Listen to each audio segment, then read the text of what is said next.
আমি সর্বপ্রথম আপনাদেরকে আউযু বিল্লাহ এবং বিসমিল্লাহ পাঠ করালাম, তাই না?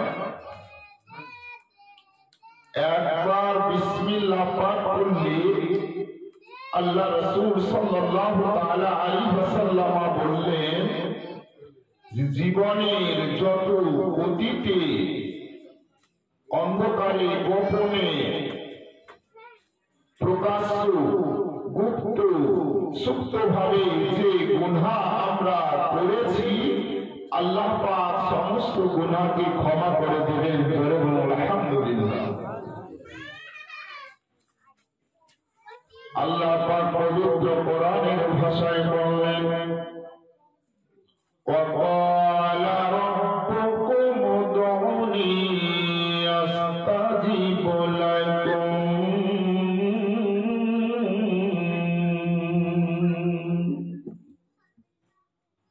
আল্লাহ পাক পবিত্র কোরআনের ভাষায় বললেন ও এবং ওয়ালা তিনি বললেন, তিনি বলতে কর্তাকে, ওয়ালা হচ্ছে ক্রিয়া, আল্লাহ পাকের কর্তা কোরআন শরীফের মালিক যিনি আমার আল্লাহ পাক বললেন ওয়াকালা রাব্বুকুম উদউনি আস্তাজিব লাকুম।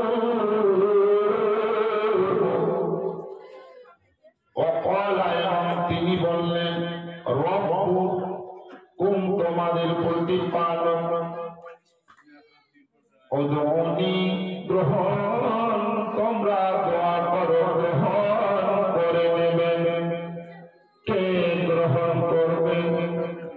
আল্লাহ পাক বললেন আমার বান্দা বান্দিরা তোমরা আমি আল্লাহ পাক আমার কাছে দোয়া প্রার্থনা করো, অ্যাপ্লাই করো, আমি আল্লাহ পাক তোমাদের দোয়াকে মঞ্জুর গ্রহণ করে নেব।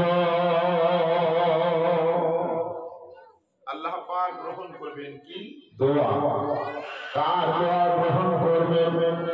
আমার আল্লাহ পাক বললেন ও আমার বান্দা বান্দিরা শোনো শোনো, আমি আল্লাহ পাক তোমাদের যখন অক্সিজেনের প্রয়োজন হয়, যখন তোমাদের শরীরে তাপের প্রয়োজন হয়, তখন আমি আল্লাহ পাক তোমাদেরকে আমি বিনা পয়সায় অক্সিজেন দিই। আজকে কাউকে যদি আইসিইউতে ভর্তি করতে হয় তো পার ডে না হলে 33 থেকে 30,000 টাকা খরচ হবে 24 ঘন্টা। আল্লাহ পাক বলেন ও আমার বান্দা বান্দিরা শোনো শোনো, আমি আল্লাহ পাক তোমাদের জন্য আমি রাতকে আমি ঘুমাবার জন্য নির্দিষ্ট করেছি, আর দিনকে তোমাদের কামাই করার জন্য, তোমাদের কি অর্থ উপার্জন করার জন্য, খাবার জোগাড় জন্য আমি আল্লাহ পাক তোমাদের জন্য 12 ঘন্টা দিন দিয়েছি। জোরে বলুন আল্লাহু আকবার। আল্লাহ পাক বলেন ও আমার বান্দা বান্দিরা শোনো শোনো, তবু তোমরা কেমন অকৃতজ্ঞ, তোমাদের কাছে আমি এর বিনিময়ে কিছু চাই না, কিছু চাই না। তবে আমার বান্দা বান্দিরা শোনো, তোমাদের কাছে আমি কিছু চাই না এর বিনিময়ে, তবে কি চাও? আল্লাহ পাক পবিত্র কোরআনের ভাষায় বলেন, আজকে আপনি খাবার পান না, আপনার খাবারের আল্লাহ ব্যবস্থা করে দেন।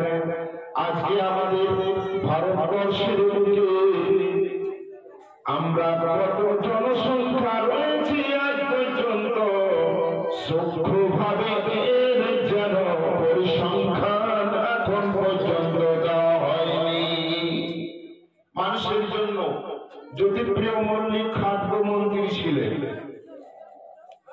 তিনি খাদ্য বরাদ্দ করতেন।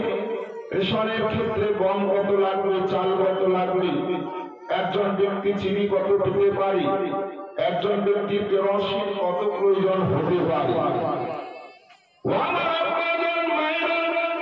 এই জাতি সম্পর্কে পর্যন্ত যত গ্রামে কুকুর বেড়ায়, যত জীবজন্তু বেড়ায়, তাদের জন্য কোন খাবারের ঘোষণা করল না।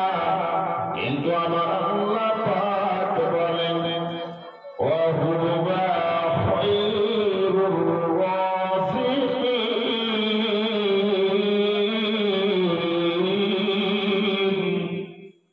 তিনি হচ্ছেন উত্তম, তিনি হচ্ছেন ভালো খাবার দাতা। জোরে বলুন আল্লাহ পাক বলেন, তোমাদেরকে আমি সুন্দর সুন্দর খাবার পরিবেশন করি, তোমাদেরকে আমি ফ্রিতে অক্সিজেন দিই, তোমাদেরকে ফ্রিতে আমি দিনে আলো এবং তাপ দিই, রাতে ফ্রিতে আমি চন্দ্র সৃষ্টি করেছি, তোমাদেরকে আলো দিই।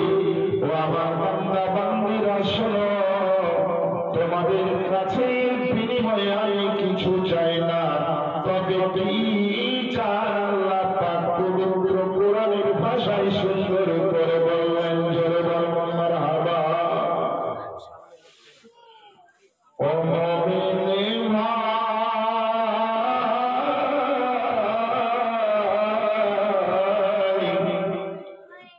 দুর্বল যে বেলা, ডাকছে রে তোর খেয়ার মাঝি, এ নবী কামলিওয়ালা। জোরে বলুন ও মুমিন ভাই,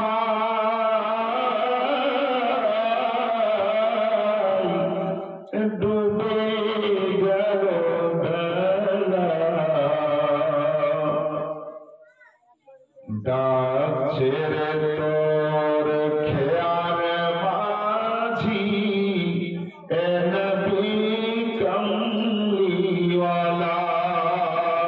চলো গো মসজিদে যাই। জোরে বলুন।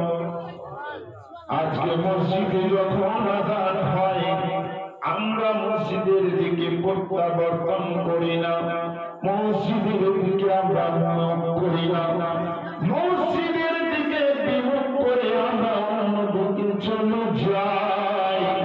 আল্লাহ পাক পবিত্র কোরআনের ভাষায় বলেন, ওয়া মা খালাকতুল জিন্না ওয়াল ইনসা ইল্লা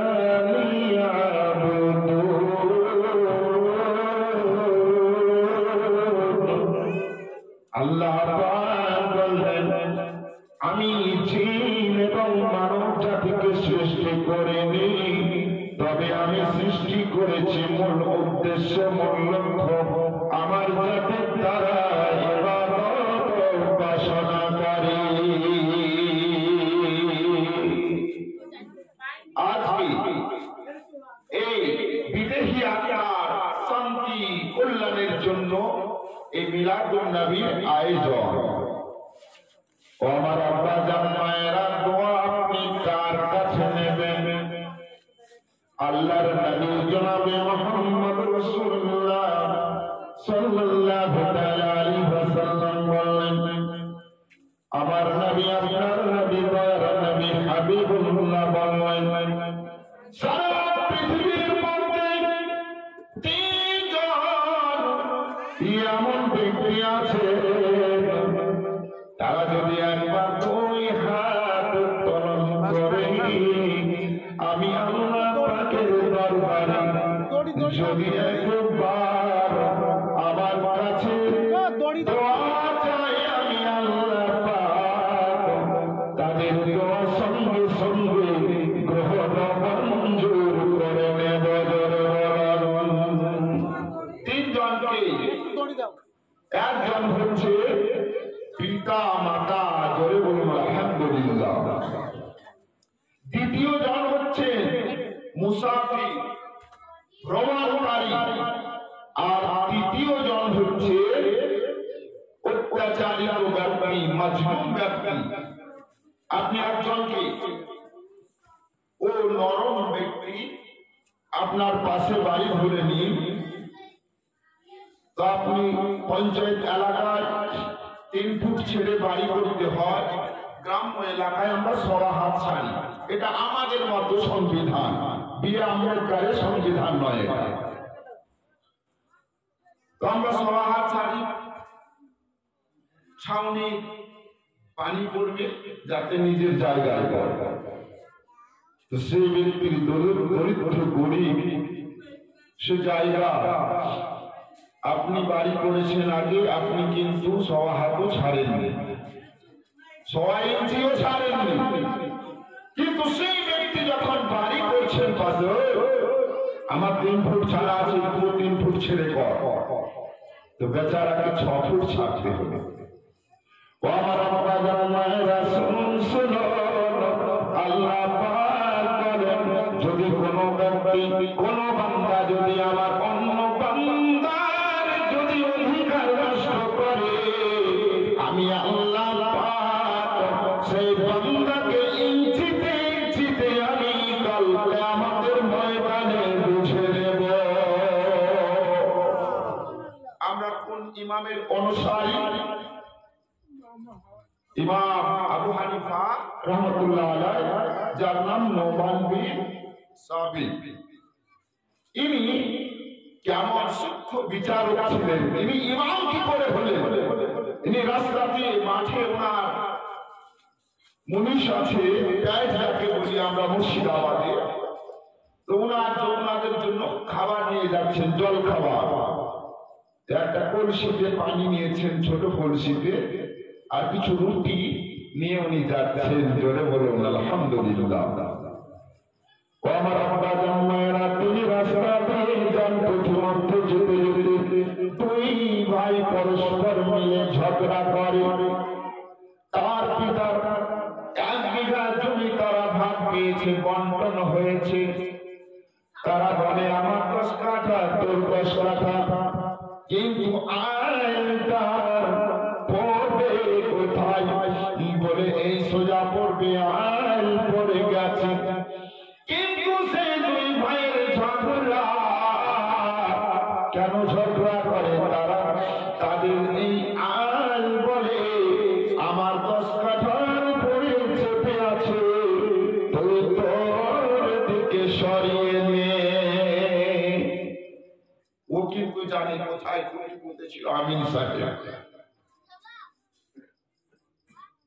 বলে ভাই, এই সোজা খুবই ছিল, পাথর দিয়ে দেখেছি আমি আগে, এই সোজা আইনটা পড়বে। বলে আমার দাদা শোনো, এই সোজা নয়, আরো 1 ফুট তোমার দিকে চেপে পড়বে। বলে না না, এই সোজা আইনটা পড়বে। আমার ইমাম আবু হানিফা রাহমাতুল্লাহ আলাইহি, তিনি বলেন, যাচ্ছেন, বলে হুজুর আপনি ফয়সালা করে দিন, আপনি আমাদের বিচার করে দিন, আপনি বড় বিচারক, আপনি সূক্ষ্ম বিচারক।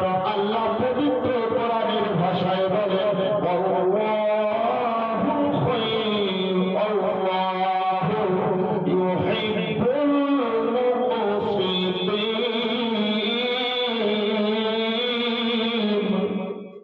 আল্লাহ পাক বললেন, আমি সঠিক বিচারককে ভালোবাসি।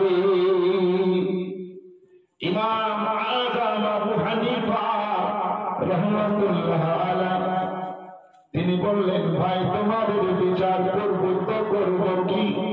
বলে হুজুর আপনি আমাদের সূক্ষ্ম বিচার করে দিন। বলে তোমাদের বিচার হয়ে গেল?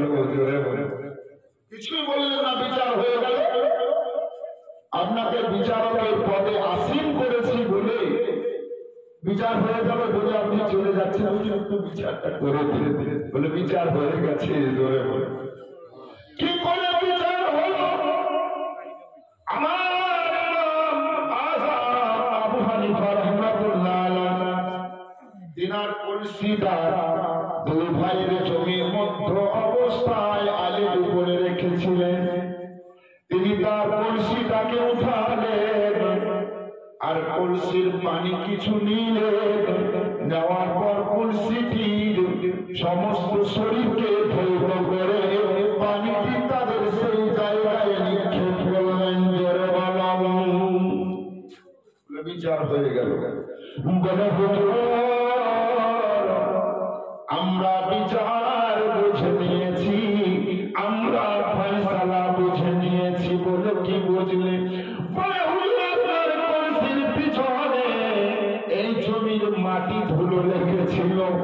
আপনি আল্লাহকে কত ভয় করেন যে আপনি এই কলসির তলার মাটি ধুলো আপনি ধুয়ে ফেলে দিলেন। আমরা বিচার বুঝে নিলাম।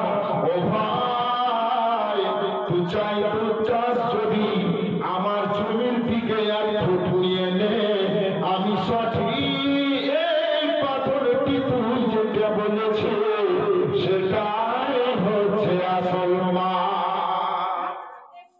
বুঝতে পারলে বিচার কেমন? আজকে আমরা এতিম বাচ্চাদের হক নষ্ট করে দিই, আমরা বড়রা ছোটদের মেরে খাই। আজকে মেম্বার, প্রধান, উপপ্রধান, এসডিও, বিডিও তাদের একটি আপনাদের আলোচনা শোনায়। ও আমার আব্বা জান, মায়েরা শোনো শোনো, হযরতে হারুন রশিদ সম্রাট ছিলেন বাগদাদে। তার স্ত্রীর নাম আমরা জানি, জানেন তো? জানেন না? ও আমার আব্বা জান, মায়েরা শোনো শোনো, একজন মহিলা, বৃদ্ধ মহিলা, তিনি সেই সময় কি করতেন? একটি হোটেলে যেতেন আর হোটেলে যাওয়ার পর প্রত্যেকটি রাতে 2টি করে রুটি চুরি করতেন। আর দিন নয়, 2 দিন নয়, কয়েকদিন চুরি করার পর সেই মহিলা আমার আম্মা জননী যেন ধরা পড়ে গেলেন। তখনই এক রাতে ধরা পড়ে গেছে বলে রুটি চুরি করেছে। বিচার কে করবে? সেই পথ দিয়ে আসছেন যিনি রাজ্যের প্রধানমন্ত্রী হারুন রশিদ সম্রাট, তিনি যাচ্ছেন সেই রাস্তা দিয়ে যেতে যেতে তার কানে আসলো যে এক বৃদ্ধা রুটি চুরি করে, তার ফয়সালা দিতে হবে, বিচার করতে হবে। উনি বললেন যে শোনো, তাকে 300 দিরহাম ফাইন করা হোক। আর মেম্বার, প্রধান, উপপ্রধান 3 জনাকে ডেকে নিয়েছে।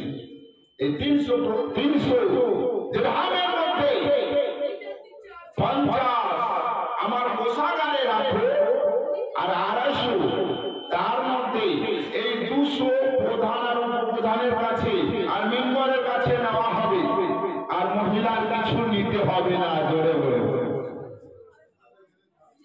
এই রাস্তা দিয়ে আগে যাচ্ছেন হারুন রশিদ।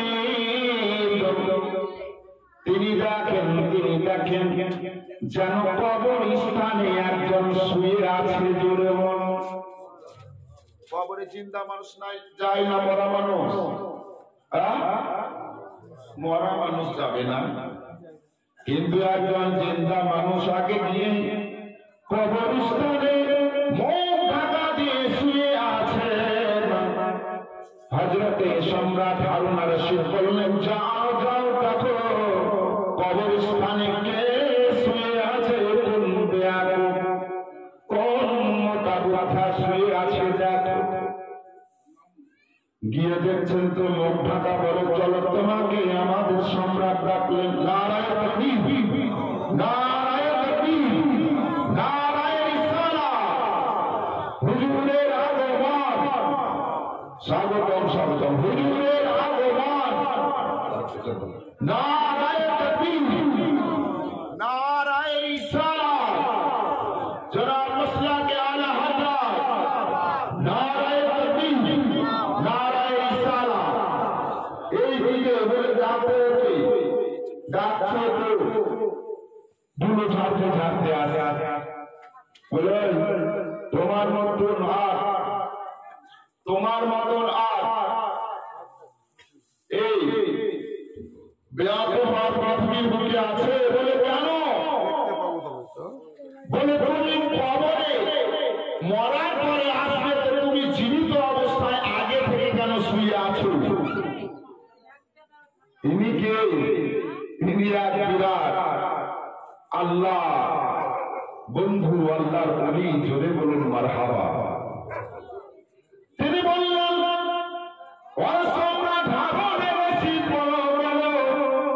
এই জায়গায় তোমার আব্বা এসেছে কিনা? বলে এসেছেন। বলে তোমার মা এসেছে কিনা? বলে এসেছেন। বলে বলো বলো তুমি কবর স্থানে আসবে কিনা? বলে আমি অবশ্যই আসবো আসবো, তবে তুমি বেশি মোটা বুদ্ধি না, আমার মোটা বুদ্ধি একটু তুমি ভেবে না। বলে আমি আগে এসে দেখছি তোমাকে একদিন আসতে হবে, আমাকেও আসতে হবে, তো আমি আগে এসেছি, তো তোমার ক্ষতি কি? বলে আজকে আমি এসেছি, তো কালকে তুমি আসবে। এইদিকে এই রুটি সেই বৃদ্ধা মহিলাকে বললেন তুমি বাগদাদে 20 দিন পরে হাজিরা দেবে। আমার আব্বা জন্মায়েরা বৃদ্ধ রমণী যখন গেলেন বাগদাদে, তার নাতিকে সঙ্গে করে নিয়ে সম্রাট হারুন আর রশিদ বাগদাদে, তার যেন সেই যেন কেদারায় আসীন হয়ে আছেন, যারে বসে আছে। যখন তিনি দেখলেন বৃদ্ধা রমণী এসে গেছেন, তখনই সম্রাট হারুন আর রশিদ তিনি যেন ছুটে আসলেন। আর আসার পর বললেন আমি বড় ভুল করেছি, আমি বড় ভুল করেছি, তুমি বলো বলো আমরা জান কাল আমাদের ময়দানে তুমি আমার বিপক্ষে কোনো নালিশ আল্লাহকে জানাবে না। বলে আমি জানাবো না, তবে ব্যাপারটা কি? আমি ভয় করছিলাম এই রুটি চুরি করার